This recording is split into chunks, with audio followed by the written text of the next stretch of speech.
નમસ્કાર દર્શક મિત્રો, આપ નિહાળી રહ્યા છો N24 ગુજરાતી।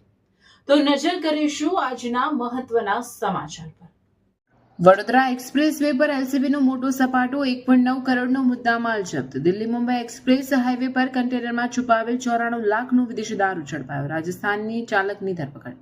વડોદરા ગ્રામ્ય લોકલ ક્રાઇમ બ્રાન્ચે દારૂબંધીના કડક અમલીકરણના ભાગરૂપે વધુ એક મોટી સફળતા મેળવી છે। દિલ્હી મુંબઈ એક્સપ્રેસ હાઈવે પરથી પસાર થતા એક શંકાસ્પદ કન્ટેનરને આંતરીને પોલીસે 94,63,600ની કિંમતનો વિદેશી દારૂનો જથ્થો ઝડપી પાડ્યો છે। વાહન સહિત કુલ 1,09 લાખથી વધુનો મુદ્દામાલ કબજે કરવામાં આવ્યો।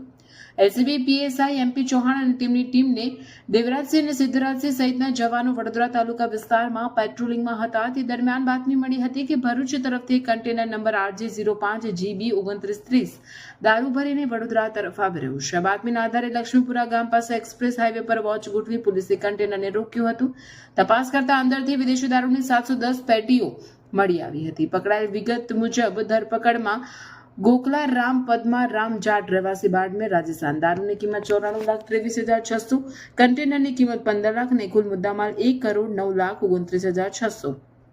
પોલીસ તપાસમાં બહાર આવ્યું છે કે આ જથ્થો મોકલવામાં બાડમેરના સોહનલાલ બિશ્નોઈ અને એક અજાણ્યા મોબાઈલ ધારકની સંડોવણી છે। પોલીસે પ્રોહિબિશન એક્ટની વિવિધ કલમો હેઠળ ગુનો નોંધી વધુ તપાસ હાથ ધરી છે। આ કેસની આગળની તપાસ હવે એલસીબીના પીએસઆઈ પીકે ભૂતને સોંપવામાં આવે છે। આ સફળ ઓપરેશનમાં એલસીબી ટીમના દેવરાજસિંહ, સિદ્ધરાજસિંહ, શક્તિસિંહ, મુકેશભાઈ, નરેશકુમાર, અશોકભાઈ અને અજયસિંહ જોડાયા હતા।